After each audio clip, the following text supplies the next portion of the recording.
Hallelujah, praise the Lord. प्रभु यीशु मसीह के मधुर और जलाली नाम में आप सबका स्वागत है हमारे चैनल योद्धा यीशु के, और मैं आपका भाई जॉन मैथ्यू। खुदा के प्रियो, हम जानते हैं कि बाइबल चमत्कारों से भरी हुई है। जो विश्वास करते हैं वो मुर्दा जिंदा होता देखते हैं, जो विश्वास करते हैं वो बड़ी बड़ी गवाहियों को देखते हैं। प्रभु यीशु मसीह का अनुग्रह है कि ऐसे ही कई गवाहियाँ आज के दिन, आज के माहौल में भी हम देखते हैं, आज की दुनिया में भी हम देखते हैं। जो विश्वास को जानते हैं, जो विश्वास में बढ़ते हैं, वो चमत्कार को देखते हैं। हालेलुया। हमारे पास, हमारे साथ एक ऐसी ही गवाही जुड़ी है जो कि दिल्ली से हैं, सिस्टर मंजू मैथ्यू। वो, उनके जीवन में एक ऐसी अद्भुत गवाही है जो कि सोच से परे है। साइंस पीछे हट जाती है और सोच में, ख्याल में भी ये बात नहीं आ सकती कि ऐसे कैसे हो सकता है। सो हमारे साथ सिस्टर मंजू मैथ्यू हैं, हम उनका स्वागत करते हैं। सिस्टर, आपका स्वागत है हमारे चैनल में योद्धा यीशु के में, और आप अपने बारे में प्लीज़ कुछ बताएं। सभी को जय मसीह की। प्रभु का धन्यवाद करते हैं आज के इस समय के लिए कि हम प्रभु की गवाही को शेयर करते हैं आपके साथ मिलकर। और मैं जॉन मैथ्यू का भी बहुत धन्यवाद करती हूँ कि इन्होंने ये चैनल के द्वारा लोगों की बहुत बड़ी बड़ी गवाहियों को शेयर किया है। मैं मंजू मैथ्यू 2001 से कलीसिया से चला रही हूँ अपने हस्बैंड के साथ मिलकर, और मेरे बच्चे भी, दोनों बेटे हमारे, वो भी हमारे साथ मिलकर कलीसिया को चला रहे हैं। प्रभु की सेवकाई में लगे हैं हम लोग, और बड़े बड़ी गवाहियाँ हमने भी अपने जीवन में देखी हैं, लेकिन प्रभु ने हमारे जीवन में बहुत बड़े चमत्कार किए हैं। वो क्या इंसिडेंस था? आपने जैसे बताया कि 2002 के बाद जो आपकी लाइफ में ऐसा हुआ कि वो एक आज तक आपने मुड़ के नहीं देखा, वो क्या बात हुई थी कि आपकी लाइफ में जो आज तक चमत्कार बना हुआ है? चमत्कार परमेश्वर के द्वारा होते हैं, और विश्वासी को किसी भली वस्तु की कमी नहीं होती है। आमीन। इसी प्रकार से मेरे जीवन में भी हुआ। जब मैंने प्रभु को बहुत नज़दीकी से जाना, 2002 में मेरे साथ मेरिकल हुआ।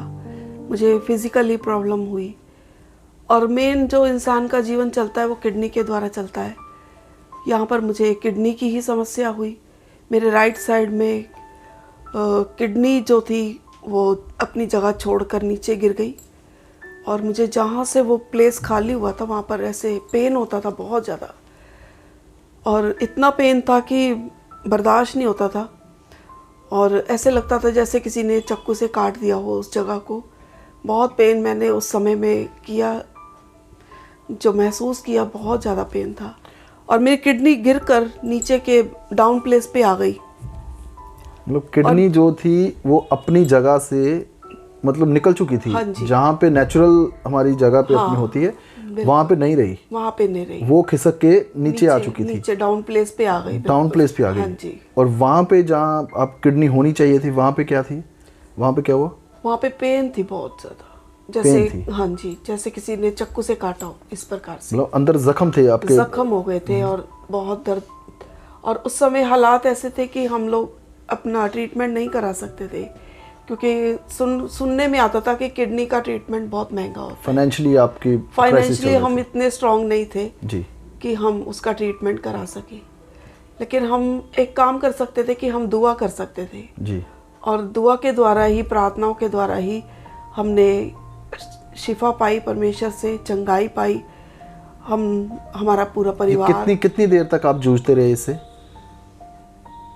मुझे इस 6 महीने तक मुझे ये तकलीफ रही, बहुत ज़्यादा तकलीफ से मैंने। जब ये प्रॉब्लम आई कितनी देर बाद पता चला आपको? मुझे उसी टाइम पता चला, क्योंकि वो मुझे पेन जो थी वो बहुत तंग कर रही थी, बहुत लगातार आपको मतलब पेन होता रहा? हाँ जी, मुझे लगातार रेगुलर पेन होती रही, और मेरे बच्चे छोटे थे, और कोई सहारा नहीं था खुदा के सिवा कि कोई मेरे घर का काम कर दे या बच्चों को संभाले। तो मेरे परमेश्वर ने मुझे हिम्मत दी, ताकत दी, और मैं दुआ में लगी रही। हमारा पूरा परिवार, मेरे हस्बैंड भी इस समय वो, जब आप ट्रीटमेंट के लिए जाते थे, जब आप जाते थे तो तब आपको डॉक्टर क्या कहते थे? मैंने कोई ट्रीटमेंट नहीं कराया इसके लिए, ये खुदा की तरफ से हुआ है। हमने सिर्फ एक अल्ट्रासाउंड कराया था जिसमें हमें पता चला था कि किडनी डाउन प्लेस पे है, और डॉक्टर ने उस समय में मुझे बताया था कि ये डाउन प्लेस पे है, इसका साइज छोटा हो गया है, लेकिन ये वर्किंग है, हेल्दी है। वो अपनी जगह से हिल चुकी है, हाँ जी, डाउन प्लेस पे जा चुकी है, लेकिन वो वर्किंग है, वो काम कर रही है वर्किंग अपना। है, वो हेल्दी है। अच्छा, वो वापस मतलब नेचुरली वो ठीक है, अपनी जगह पे है भी नहीं, लेकिन काम कर रही है, वो काम कर रही है, और थोड़ा उसका साइज छोटा हो गया था गिरने से, साइज छोटा हो गया था, हाँ, सिकुड़ गई थी। सिकुड़ गई थी। लेकिन मुझे उसके बाद धीरे धीरे आराम आता रहा। डॉक्टर ने किसी तरह की बताया था कि इन फ्यूचर आपको कॉम्प्लिकेशन हो सकती हैं आपको? डॉक्टर ने मुझे कहा था कि इसका ऑपरेशन कराकर फिर से वही फिक्स कराने के लिए। उसका कितना एक्सपेंस बताया था उन्होंने? खर्चा कितना बताया था? खर्चा 2 लाख रुपए बताया था डॉक्टर ने। 2002 में आपको 2 लाख रुपए का खर्चा हाँ बताया जी, था। हाँ जी। तो आप तब आपके क्राइसिस चल रहे थे फाइनेंशियली, बहुत तो ज़्यादा। तब आप क्या सोचते थे? मतलब क्या आप अपने परिवार से जब बातचीत करते थे या कैसे? फिर मुझे ये विश्वास था मेरे पूरे परिवार को कि जब उस खुदा ने हमें बनाया है, गूदे गूदे को, हड्डी हड्डी को बनाया है, हमारी नसों को बनाया, उसमें खून इतना दिया है, रफ्तार के साथ चलता है जो, तो मुझे क्यों कर इतना दुख उठाना पड़ रहा है? मैं कैसे अपना ट्रीटमेंट कराऊं? मेरा डॉक्टर मेरा खुदा है, मेरा ट्रीटमेंट मेरा खुदा ही करेगा। इस विश्वास के साथ हम पूरा परिवार प्रार्थना करते थे, और धीरे धीरे दिन प्रतिदिन मुझे आराम आता रहा। एक बार मैंने बच्चों के लिए वो बैंक से छोटी किस्तें दे देकर, जैसे जमा पूंजी करते हैं, बच्चों के नाम से मैंने करना शुरू किया था। उसी दौरान जो बैंक का वो जो लेने आता था मुझसे पेमेंट, उस अधिकारी ने कहा कि आप इतने बीमार हो, क्या हुआ है आपको?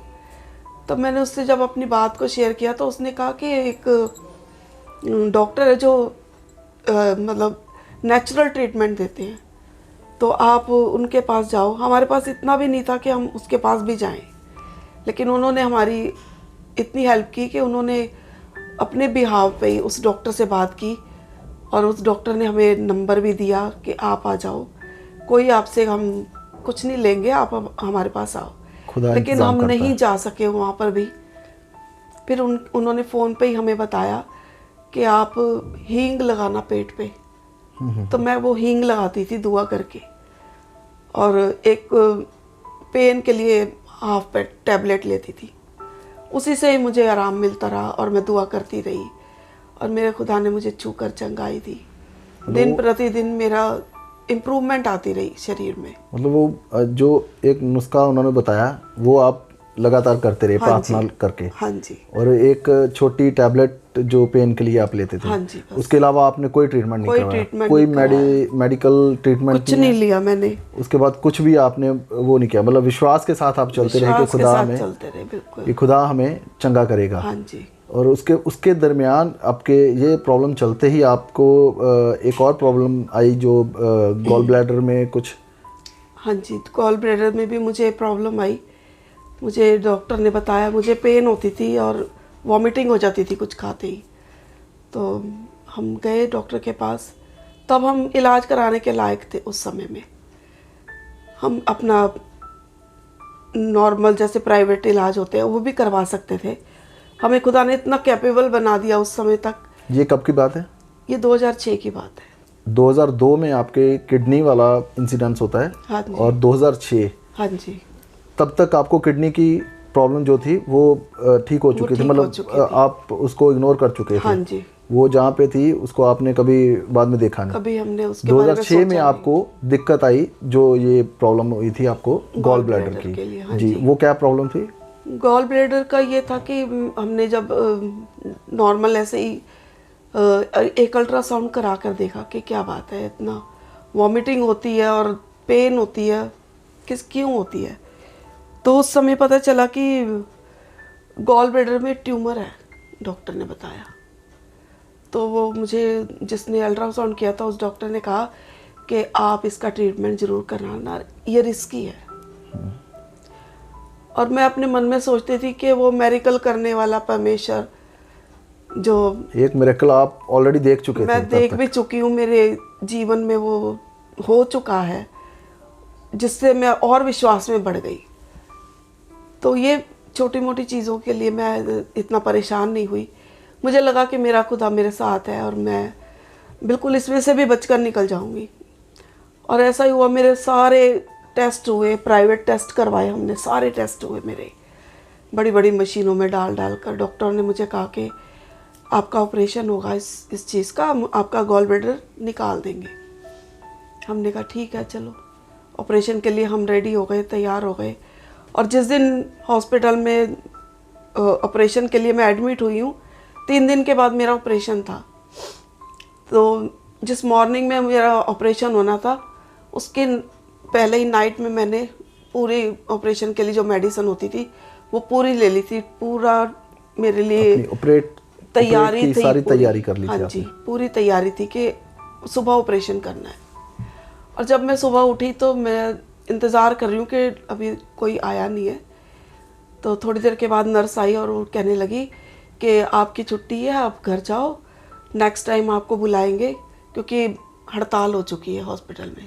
हॉस्पिटल में स्ट्राइक हो गई? हाँ जी जी। और सारे डॉक्टर चले गए हैं इस समय, कोई ना डॉक्टर है ना कोई नर्स है, सब हड़ताल पे चले गए। अब मैं खुश हो गई, मैंने कहा मैं घर जाऊंगी। और मैंने अपनी बीमारी को यहीं पर छोड़ दिया हॉस्पिटल में ही।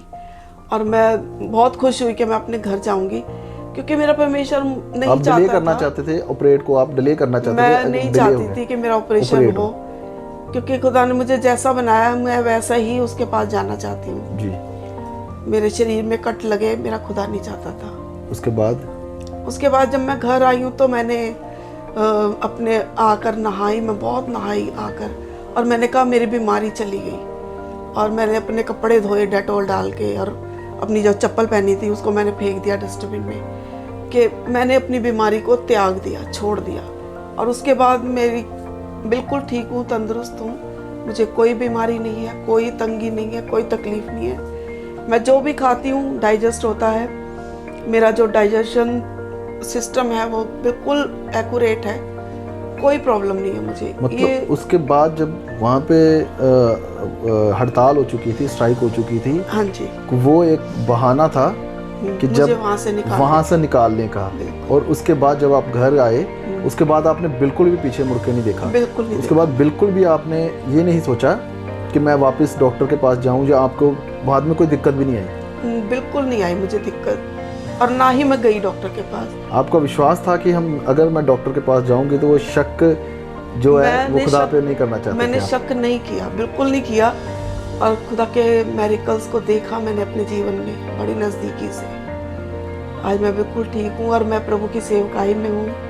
मैं 2013 से लेडीज़ प्रेयर ग्रुप चला रही हूँ, जिसमें बहुत बड़े बड़े मेरिकल हुए, मैंने खुद देखे। और जितनी लेडीज़ थी उन्होंने देखे, जिनके बच्चे नहीं होते थे उनको बच्चे हुए, कई कई सालों के, जो बच्चों के लिए तरसते थे उनके बच्चे हुए, जिनको जॉब नहीं मिलती थी उनको अच्छी जॉब मिली।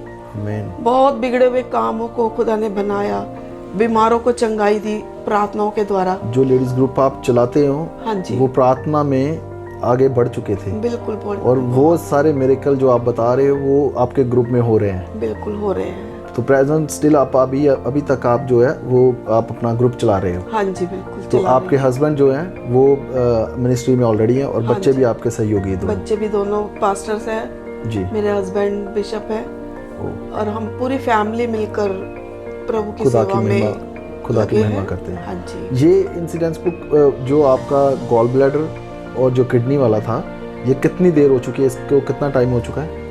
मतलब तकरीबन कितने साल हो चुके हैं? 2006 से आप लगा लो अब तक 2022 तक। 2022 तक, मतलब 20 साल से। हाँ, 2002 में आपका किडनी का प्रॉब्लम हुआ, और 2006 में आपका जो था गॉल ब्लैडर का दिक्कत हुई।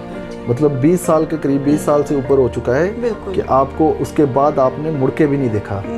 आपको और कोई दिक्कत भी नहीं हुई इसके बाद? कोई दिक्कत नहीं हुई। खुदा ने मुझे तंदुरुस्ती दी कि मैं चर्च के कामों को भी करती हूँ, बढ़ चढ़ के अपनी लेडीज ग्रुप को भी बढ़ चढ़ के आगे लेकर चलती हूँ, और मैं अपने घर के कामों को भी करती हूँ बहुत आयत से। खुदा ने मुझे इतना हिम्मत, ताकत, फैमिली की जिम्मेदारियों को भी निभा रहे हैं। हाँ जी। और चर्च की जिम्मेदारियों को भी जो आपने खुदा ने आपको दी है, वो भी आप साथ साथ निभा रहे हैं। हाँ जी बिल्कुल। सो खुदा का धन्यवाद है। बहुत धन्यवाद, प्रभु का धन्यवाद है। ये थे हमारे साथ सिस्टर मंजू।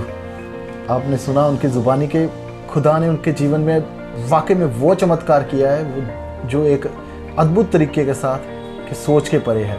साइंस छोटी है, साइंस पीछे हटती है, पीछे रह जाती है, क्योंकि खुदा जो करता है वो दुनिया से हटके है। सो परमेश्वर का धन्यवाद करते हैं कि ऐसे ही जो हमारा चैनल योद्धा यीशु के, ये सिस्टर मंजू ने भी एक योद्धा की तरह अपने जीवन में काम किया।